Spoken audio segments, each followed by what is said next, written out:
మిత్రులందరికీ నమస్కారం. మిత్రులారా, మనం ఈరోజు ప్రకృతి వ్యవసాయంలో మనం చేయడం, ఇప్పటివరకు కూడా మనం కృష్ణా జిల్లాలోని అనేక ప్రాంతాల్లో మనం ప్రకృతి వ్యవసాయం చేయడం. మనం ప్రకృతి వ్యవసాయం చేయడం ఏంటంటే ఈ మట్టిని కాపాడుతున్నాము, మన మిత్రులకి మంచి ఆహారం అందిస్తూ ఉన్నాము. ఏమండి, మంచి ఆహారం అందిస్తూ ఉన్నాము. మనం సర్వేజన సుఖనో భవంతు అనేదైతే ఉందో, ఈ ప్రకృతి వ్యవసాయం చేసేవాళ్ళు 100% కాపాడుతూ ఉన్నాం. అంటే మనం చాలామంది మిత్రులు, చాలామంది వ్యక్తులకి తెలియదు, బయట వ్యక్తులకి. అంటే ప్రకృతి వ్యవసాయం ఏంటంటే న్యాచురల్ ఫార్మింగ్ అంటూ ఉంటారు. న్యాచురల్ ఫార్మింగ్ కాదు, న్యాచురల్ ఫార్మింగ్లో మనం మట్టిని కాపాడుతున్నాము. చాలామంది మిత్రులకి మంచి ఆహారాన్ని మనం అందిస్తున్నాం. దాంతోపాటు సర్వే జన సుఖనో భవంతు అనేది అంటే భూమిలో ఉండే కొన్ని కోట్ల సూక్ష్మజీవులతో పాటు మన చుట్టుపక్కల అంటే భూమిలో కొన్ని కోట్ల సూక్ష్మజీవులు ఉన్నాయి. వాటన్నిటికీ కూడా జీవామృతం, ఘనజీవామృతంతో వాటిని సూక్ష్మజీవుల్ని ఇంకా మనం పెంచుకుంటూ ముందుకెళ్తున్నాం. వాటితో పాటు ప్రకృతిలో ఏవైతే ఉన్నాయో అవి చిలకలు కావచ్చు, గోరింకలు కావచ్చు, పావురాయిలు కావచ్చు, ఏవైనా కానీ మీరు చూస్తే అదిగోండి అక్కడ అరుస్తుంది, చూసారండి రామచిలక. అట్లా మనకి ఇక్కడ మన పొలాల్లో కూడా రామచిలకలు కూడా ఎక్కువే. అవి మనం 100 రోజులు 120 రోజులు పంటలు వేసుకున్నప్పుడు రక్తశాలి కులాకర్ ఏవైతే అవి ముందు వచ్చేసినప్పుడు కూడా పంట దాదాపు 50-60% తినేసినప్పుడు కూడా వాటిని ఎప్పుడు మనం ఇబ్బంది పెట్టలేదు. నేను అదే చెప్తున్నాను, మనం సర్వేజన సుఖనో భవంతు అన్నదాన్ని 100% అంటే మన మిత్రులు చాలామందికి ప్రకృతి వ్యవసాయం చేస్తున్నామంటే ప్రకృతి వ్యవసాయం కాదండి. మనం ప్రకృతి వ్యవసాయం అంటే మనం ఏ జీవరాశిని మనం ఇబ్బంది పెట్టకుండా మనం చేసే పరిస్థితి. ఈ రోజున కొంతమంది మిత్రులు మాట్లాడుతూ ఉంటారు, అంటే వాళ్ళకి వచ్చిన డౌట్స్ కొన్ని నేను ఇందులో మాట్లాడాలనుకుంటున్నానండి. గోవు లేకుండా గో ఆధారిత ప్రకృతి వ్యవసాయం చేయొచ్చు కదా, ఒక గోవుతో 30 ఎకరాలు సాధ్యమవుతుందని మీ గురువుగారు చెప్పారు. వాళ్ళ గురువుగారు సుభాష్ పాలేకర్ గారు ఎవరైతే ఉన్నారో వాళ్ళు చెప్పారు అంటుంటే నేను అదే చెప్తున్నాను. ఈ రోజున ఆ గోవునే మనం పోషించి 30 ఎకరాలు చేయకపోయినా మీకు ఎంత సాధ్యమైతే అంత మీ ఇంటి కోసం, లేదంటే 1 ఎకరం లేదా 2 ఎకరాలు అవి చేసుకుంటే అద్భుతం కదా. ఈ రోజున ప్రతిరోజు కూడా నాకు కొంచెం గోమూత్రం పట్టుకుంటానని వాడి దగ్గరికి వెళ్ళి చేయి చాపడం, వేరే ఎవరి దగ్గరికి వెళ్ళి, లేదా గోమయం కావాలని చేయి చాపడం, ఇది అవసరం లేదు కదా అంటూ ఉన్నాను. అదొకటి. రెండోది ఏంటంటే, నేను ప్రకృతి వ్యవసాయానికి వచ్చినప్పుడు మా గురువుగారు విజయరామ్ గారు ఎవరైతే ఉన్నారో ఆయన, మేము ప్రకృతి వ్యవసాయం చేస్తాం మీరు తీసుకుంటారంటే ఆయన ఒకటే చెప్పారు, అలా కాదు మీకోసం మీ ఇంటి కోసం. నాతో పాటు ఒక 2 మిత్రులు వచ్చారండి, వాళ్ళని కూడా అదే అన్నారు, మీకోసం మీ ఇంటి కోసం పండించుకోండి, తర్వాత పండించి మీకు ఎవరైతే మిత్రులు ఉన్నారో వాళ్ళకి అందించడం, లేకపోతే నేను తీసుకోవడం ఏదో చేద్దాం అని అంటే మొట్టమొదటి సంవత్సరమే మనం స్టార్ట్ చేయడమే 14 ఎకరాల పైగా వ్యవసాయం చేయడం. అప్పుడు కూడా దాదాపు 12-14 రకాల దేశవాళీ విత్తనాలు మనం కాపాడటం, అలా చేసుకుంటూ ముందుకెళ్ళామండి. ఈ మాట మీకు ఎందుకు చెప్తున్నాను అంటే, ఆ 14 ఎకరాలు చేసినప్పుడు కూడా నేను ఏ రోజు కూడా గురువు గారిని తిరుమల తిరుపతి దేవస్థానానికి అందరూ పంపిస్తున్నారు కదా, నాయి కూడా తీసుకోండి అని అనలేదు. రెండోది ఏంటంటే, అయ్యా లేదా మీరు తీసుకోండి, మీ షాపులు ఉన్నాయి కదా మీ షాప్లో తీసుకోండి అని కూడా నేను ఎప్పుడూ అడగలేదండి. నేనేం చేశాను, రైతే రాజు అన్నది నిజం చేయాలి అని నా ఆలోచన. రైతే రాజు ఎప్పుడు అవుతాడు, రైతు విత్తనం తెచ్చుకుని ఇలా నారుమడి వేసుకుని నారు తీసి నాట్లేసి కలుపు తీసి అది తయారైపోయిన తర్వాత కోతలు కోసి పన ఎండిన తర్వాత అవకాశం ఉంటే కుప్పలు వేయడం, లేదా పన మీద ఎండబెట్టి నూర్పించేసుకుని అవి పూర్తిగా ఆరిపోయిన వడ్లు అనుకుంటే మనం గూడెం ఏదైతే ఉందో గూడెంలో 6 నెలల నుంచి సంవత్సర కాలం నిల్వ పెట్టడం, వాటిని మిల్లింగ్ చేసి మీ అందరికీ అందించడం కదా. ఏమండి, అంటే రైతే రాజు ఎప్పుడు అవుతాడంటే అతను పండించుకున్నది అతను అమ్ముకోగలిగితేనే రైతే రాజు. అంతే తప్ప నేను పండించేస్తాము రోడ్ల మీద ఆరబెడతాము, లేకపోతే గవర్నమెంట్లు ఏవైతే ఉన్నాయో అవి ఖచ్చితంగా కొనాలి. గవర్నమెంట్ మీరు అనుకుంటున్నారేమో పొరపాటున మద్దతు ధర ఇవ్వరండి.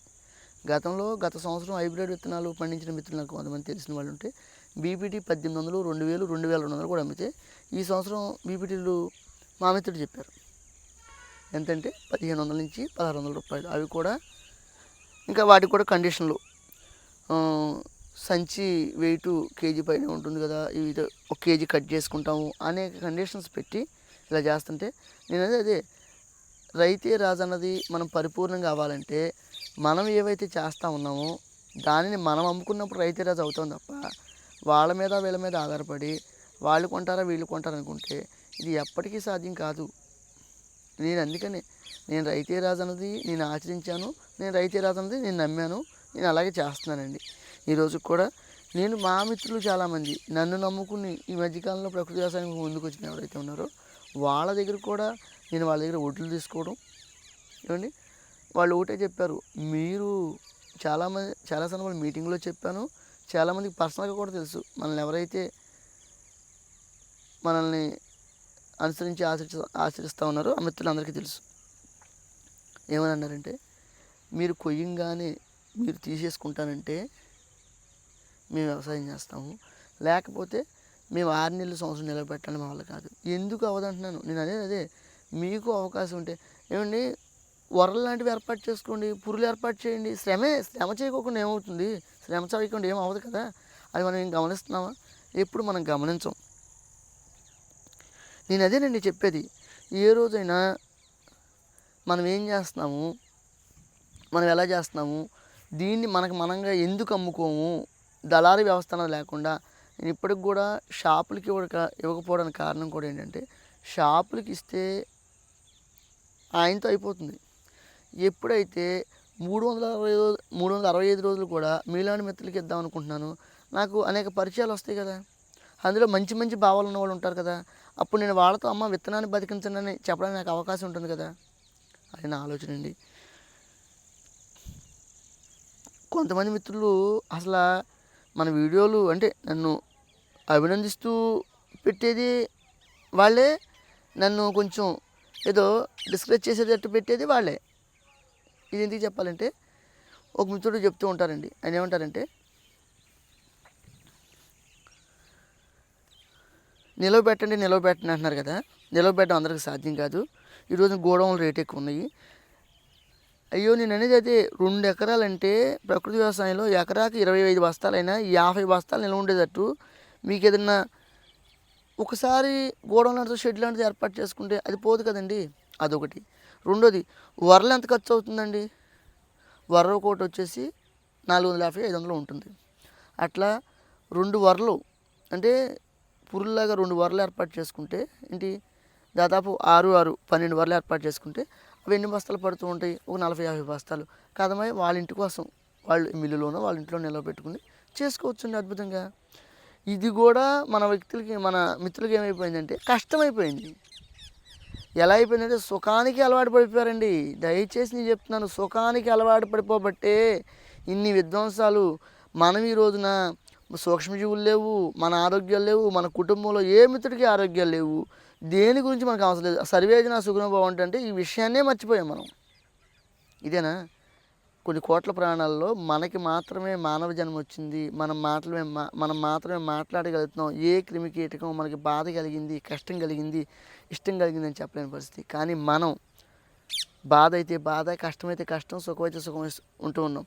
మీరు కనుక ధర్మాన్ని నమ్మితే, మీరు గ్రహిస్తే, ఇంకా తర్వాత మానవ జన్మ ఉంటుందా ఉండదా అనేది ఆలోచిస్తే ఉండొచ్చు, ఉండకపోవచ్చు. అటువంటిది మనకు అద్భుతమైన అవకాశం వచ్చింది. ఇప్పుడు మనం ఏం చేస్తామని ఆలోచించాలి. కొంతమంది మిత్రులు కామెంట్లు పెడతా ఉంటారు, ఏమనంటే విత్తనాన్ని 200 చేస్తాం, 300 చేస్తాము, తర్వాత మాకు కొనే పరిస్థితి లేదు. నేను అనేది అదే, మీరు ఏ మిత్రులకైతే ఏది కావాలో అది మీరు పండించండి, అది పండించి మీరు అందించండి. నాకు చాలామంది నెల్లూరు, ప్రకాశం, గుంటూరు, పశ్చిమ గోదావరి, తూర్పుగోదావరి, కృష్ణా జిల్లాల్లో చాలామంది మిత్రులు, అంటే మాకు దగ్గరగా ఉంటుంది కాబట్టి ఈ ప్రాంతం, ఇటు 2 జిల్లాలు అటు 2 జిల్లాలు, మేము మయ్యాన ఉన్నాం కృష్ణా జిల్లాలో. వీళ్ళు చాలా సందర్భాల్లో నువ్వేం పండిస్తే అవి మీరు తీసుకుంటారా? నేను తీసుకుంటానండి. నేను తీసుకోవడంతో పాటు ఎవరైతే మిత్రులు ఆ భావాలతో తిందాం అనుకున్నారో వాళ్ళకి కూడా మీ నెంబర్లు ఇస్తానని చెప్తున్నాను నేను. మీరు అది అర్థం చేసుకోండి, అది ఆలకించండి. నేను అనేది అదేనండి, ఏ రోజైనా మనం అంతకు ముందు కంటే కూడా ఇప్పుడు బెటర్గా ఉన్నాము, బెటర్గా ఉండాలి. నేను గతంలో నేను చేసిన 14 ఎకరాలు అయితే ఈ సంవత్సరం ఇంక ఎక్కువ చేయగలిగాను. ఇప్పుడు మరి గోదావరి జిల్లాలో కూడా మళ్ళీ పొలం మా మిత్రులు ఇచ్చారు. అవి ఇవి కలిపి దాదాపు 35 ఎకరాలు దగ్గరగా వ్యవసాయం అయిపోయింది. కాకపోతే కొంచెం అక్కడ కూడా కొంచెం ఈ కూలీలు వాళ్ళు అదంతా కూడా సిబ్బందిని మొత్తం నేను ఏర్పాటు చేసుకోవడంలో చిన్న ఇబ్బందులు ఉన్నమాట వాస్తవం. నేను అనేది అదేనండి, ఏదైనా కానీ మనకి ఒక 15 రోజులు 20 రోజులు కొంచెం ఇబ్బంది పడుతూ ఉంటాం. ఆ ఇబ్బందులకు ఓర్చుకుని అది అక్కడ వ్యవస్థ ఏంటి, వాళ్ళు మనం ఎలా ఏర్పాటు చేసుకున్నాం. నాకు ఇక్కడి నుంచి కూడా శ్రమించేవాళ్ళు నాట్లేదు కానీ ఇక్కడప్పుడు అక్కడ నేను ఇబ్బంది పడతానని చెప్పేసి గోదావరి జిల్లాలో నారుమడి పోసి అక్కడ నారు తీసేవాళ్ళు ఉంటారు లేదని ఇబ్బంది పడతానని చెప్పేసి నారుమడి కూడా ఇక్కడ ఏర్పాటు చేసుకున్నాను నేను.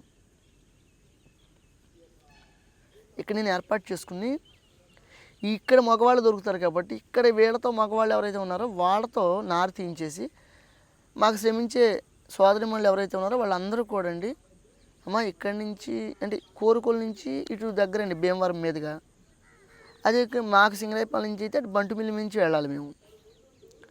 వాళ్ళు అన్నారు మీరు ఎక్కడ రమ్మన్నా వస్తాం గురువుగారు, చేస్తామని భలేవాళ్ళే అని అన్నారు. ఒక రోజున 2 రోజులు ఆటోల మీద 30 మందిని అలా తీసుకెళ్తే 30 మంది తీసుకెళ్తే అవలేలుగా ఉడ్చేస్తారండి. మాకు గతంలో కూడా మనం ఈ పొలాలన్నీ ఉడ్చామంటే ఈ ఎకరాకు సుమారుగా 3 నుంచి 4 ఒక ఎకరం పొలం నాట్లేసారండి. దాదాపు నాకు తెలిసి ఒక 2 రోజులు వచ్చారనుకోండి 30 మంది చొప్పున మనం ఒక్కొక్క మొక్క వేస్తూ ఉంటాం. వీళ్ళకి అనుభవం కూడా వచ్చిందండి. చాలామంది మిత్రులు ఇప్పుడు నేను గోదావరి జిల్లా వెళ్తే అబ్బాయి మీ ఊడుపు మా ఊళ్ళో ఓడవరండి, మీ ఊడుపు బెంగాల్ వాళ్ళలో ఓడవాలంట, మీ ఊడుపు అదే అంటే మేము ఊడుపు అంటామండి. కొన్ని సందర్భాల్లో మన మిత్రులకు చాలా ఆంధ్ర తెలంగాణలో కూడా నాట్లు అంటే అర్థమవుతుంది బాగా. నాట్లు మీరు దూరంగా ఇస్తూ ఉంటారంట కదా అన్నప్పుడు నేను అదే చెప్తున్నాను. ఏంటంటే మీకు దగ్గరలో ఎవరైతే ఉన్నారో శ్రమించేవాళ్ళు వాళ్ళని నాకు పరిచయం చేయండి. పరిచయం చేస్తే వాళ్ళకి ఎలా నాట్లు వేయాలో నేను చూపిస్తాను. అయ్యా ఒకసారి అడుగు పెడతారు, ఒకసారి అడుగుకి ఒక అంగుళం పెరిగినా ఏం ఇబ్బంది కాదు. తర్వాత నుంచి వాళ్ళు నేర్చుకుంటారు కదా. ఇంకొక విషయం చెప్పాలంటే మనం ప్రకృతి వ్యవసాయంలో కొన్ని ప్రాంతాల్లో చేసినప్పుడు అక్కడ లోకల్ వాళ్ళు ఎవరైతే ఉన్నారో వాళ్ళకి అలవాటు చేసామనుకోండి, మనం ఏ ప్రాంతంలో ఎంతకాలం చేస్తామో చెప్పలేం. కాబట్టి అక్కడ ఆ చుట్టుపక్కల ప్రాంతాల్లో ప్రకృతి వ్యవసాయం చేద్దాం రైతులకి ఆ కూలీలని అనుసంధానం చేస్తే వాళ్ళు కూడా అక్కడ అనుసంధానం అయ్యి చేసుకుంటారు కదా. ఏమండి, అదొక మంచి అలవాటు కదా. ఈరోజున అదే నేను ఎక్కడైనా సరే మా గుంటూరు కృష్ణా పశ్చిమ గోదావరిలో ఎక్కడైనా సరే నాకు కూలీలు శ్రమించే వాళ్ళు ఎవరైతే ఉన్నారో ఎక్కడికి వచ్చిన పని చేసే సిబ్బంది నాకు ఉన్నారు. కాకపోతే నేను నా తాపత్రయం అంతా కూడా గోదావరి జిల్లాలో పనిచేసినప్పుడు అక్కడ లోకల్ వాళ్ళు ఎవరైతే ఉన్నారో వాళ్ళకి ఉపాధి కావాలి ఒకటి. రెండోది అక్కడ వీళ్ళు ప్రకృతి వ్యవసాయం మనం మొదలుపెట్టినప్పుడు మనం పొలాల్లో వచ్చి వాళ్ళు శ్రమిస్తూ ఉన్నప్పుడు పక్కన ఎవరైతే ప్రకృతి వ్యవసాయం చేయడానికి తర్వాత సిద్ధంగా ఉంటారో వాళ్ళకు కూడా వాళ్ళు ఉపయోగపడతారనే ఉద్దేశం అండి. అంతే తప్ప దీనికోసం నేను ప్రత్యేకంగా భయపడడం కానీ దీనికోసం ప్రత్యేకంగా ఏంటంటే కొన్ని ఇబ్బందులు ఉన్నాయి. అవి నేను అది అంటున్నాను, ఫుల్ఫిల్ చేసుకోవాలండి ఇబ్బందుల్ని. కాకపోతే దానికి కొంచెం టైం పడుతుంది అనేది ఆలోచన. ఈ రోజున గురువుగారు విజయరామ్ గారైనా, సుభాష్ పాలేకర్ గారైనా, అదే ప్రకృతి ప్రసాద్ గారైనా, రామచంద్రన్ గారైనా వీళ్ళందరూ మన కోసం లేదా మన జీవితాల కోసం మన ఆరోగ్యాల కోసం ఆలోచించకపోతే ఈరోజు చెప్పేవాళ్ళు ఎవరు లేరండి. అదే 1000 మంది కూర్చోబెట్టి చెప్తే ఇద్దరే మారుతారని చెప్పి నేను చెప్పడం, ఇద్దరు కాదు ఇద్దరు ముగ్గురు మారుతున్నారని చెప్పి మా గురువుగారు విజయరామ్ గారు చెప్పడం, అదే జరుగుతూ ఉంది. అది నేను చెప్తా ఉన్నాను. అదేంటంటే నేను పూర్తిగా ప్రతికూల వాతావరణంలో ఇందులోకి రావడం. ఈ రోజున మా కుటుంబంలో కూడా ఇప్పుడు తెలుసుకున్నారండి. పాపం గోవులు కూడా నేను ఉన్నా లేకపోయినా వాళ్ళే చూసుకుంటూ ఉంటారు. నేను ప్రకృతి వ్యవసాయంలో చేయడం ఏ రోజు కూడా వాళ్ళ పొలం వచ్చి పని చేయమని నేను అడగలేదండి, చేయలేదు. నేను ఒకటి ఆలోచించాను, ఏదైనా కానీ ఎవరిని ఇబ్బంది పెట్టకుండా మనకు మనంగా చెప్తాం. ఒకసారి 2 సార్లు చెప్తాం, వినలేదనుకోండి మన పని మనం చేసుకుంటూ వెళ్ళిపోతాం. అది మన బాధ్యత కదా. ఇది నా బాధ్యత. చాలామంది సోదరిమణులు కానీ చాలామంది మిత్రులు కానీ నాకు ఫోన్లు చేసి మీరు చాలా పెద్ద పని చేస్తూ ఉన్నారు అన్నప్పుడు, లేదు లేదండి నేను చేయడం కాదు, మీరు కూడా చేయాలి భవిష్యత్తులో అవకాశం ఉంటే. ఇది మన అందరి బాధ్యత. ఇది మనం తెలుసుకుని ఇప్పటికైనా సరే దీన్ని ముందుకు తీసుకెళ్ళకపోతే భవిష్యత్తులో ఈ సాయిల్ ఏదైతే ఉందో దీన్ని మనం కాపాడుకోలేము. ఇప్పటికే మా సోదరిమణి మన శంకరవర్మ గారి సతీమణి చెప్తా ఉన్నారు, అన్నయ్య ఇప్పటికే ఈ భూమిలో ఉన్నదంతా కూడా తర్వాత తరాలకు అందించాల్సింది కూడా మనం ఇప్పటికీ భూమిలో సారాన్ని మొత్తం పాడు చేసేసి మనం ఎంత కావాలో అంతకు మించి ఆహారాన్ని పండించి మనం వాడేసుకోవడం జరుగుతుంది. ఇప్పుడు నేను అనేదేనండి, food corporation of India FCI ఏదైతే ఉందో కొన్ని వేల టన్నులు ధాన్యం తీసుకుని అవి మాగుళ్ళు చేయడం, 6 నెలలు నిలవబెట్టరు, అప్పటికప్పుడు బియ్యం తీసుకెళ్ళి దానిలో పౌడర్ కలిపి గోడౌన్లో నిలవబెట్టడం. పెద్ద పెద్ద ఎఫ్సిఐ గోడౌన్స్ ఉంటాయండి. వాటిని మన గూడ్స్లు కూడా అనేక ప్రాంతాలకి ఆ బియ్యాలు తరలిస్తూ ఉంటాయి. నేను అదే ఈ రోజున అన్నం తినేవాళ్ళు, రైస్ తినేవాళ్ళు చాలా తగ్గిపోయారండి. ఎందుకంటే అందులో షుగర్ వచ్చేస్తుంది అన్నం తింటే అని. ఈ రోజున ఫైబర్ లేకుండా ఆహారం తింటే షుగర్ కాదండి, మోషన్ ఫ్రీ అవ్వదు. భవిష్యత్తులో కూడా చాలా చాలా ఇబ్బందులు పడుతూ ఉంటాం. మనం అది గమనిస్తే అది మనకు అర్థమవుతుంది. అంతే తప్ప ఈరోజు మనం అది అర్థం కాని పరిస్థితి ఎవరికి కూడా. ఈ రోజున ఫైబర్ ఉన్న ఫుడ్ ఏదైతే ఉందో నవార, కులాకరు, అరుదై గురవై, పొక్కురు, అట్లాగే రాజిముడి, మాపెళ్ళయ్య సాంబ, అలా మంచి మంచి ఫైబర్ ఉన్న ఫుడ్ ఏదైతే ఉందో అవి తీసుకుని మన ఆరోగ్యాలు మెరుగుపరుచుకుందాం. ఈరోజు చాలామంది మిత్రులు మనుషులు తినే ఫుడ్ అయినా ఇది తింటే అరగదు అని మనలో మనకి చాలా అపోహలు ఉన్నాయి. ముందు అవి తొలగిద్దాం. ఎందుకంటే డాక్టర్ దగ్గరికి వెళ్ళి పాపం డాక్టర్ గారి కోసం ఫీజు కడతామండి, మనం కట్టేసేసి ఆయన కోసం ఒక 7-8 గంటలు హాస్పిటల్ అలా పడిగాపులు కాస్తూ ఉంటాం. ఆయన చెప్తారు నువ్వు ట్యాబ్లెట్లు మింగు, లేకపోతే అవి తినమాక ఇవి తినమాకంటే, అంటే మనం ఇంత డబ్బు ఖర్చు పెట్టుకుని ఆయనకి అంత సమయం ఇచ్చి ఆయన చెప్తే మనం వింటాం. మనకి మనంగా తెలుసుకున్నది ఇది సాధ్యం కాదు, ఈ మనుషులు తినేవి కాదు అంటూ ఉంటాం. అది మన మిత్రులారా, మనందరం ఒకసారి ఆలోచిద్దాం. ఈ సాయిల్ని కాపాడదామండి. తర్వాత తరాలు ఎవరైతే ఉన్నారో వాళ్ళందరికీ కూడా ఈ సాయిల్ ఏదైతే ఉందో దీంట్లో కొన్ని కోట్ల సూక్ష్మజీవుల్ని మనం పెంపొందించి మంచి భూమిని వాళ్ళకి అందించి నెక్స్ట్ తరాల కోసం మంచి ఆహారాన్ని అందిద్దాం. అందరూ కూడా బాగుండాలండి. సర్వేజన సుఖినో భవంతు ఏదైతే ఉందో అది అన్నిటి కూడా మనం ఆచించి చూపిద్దామండి ఇప్పటికైనా సరే. నమస్కారం.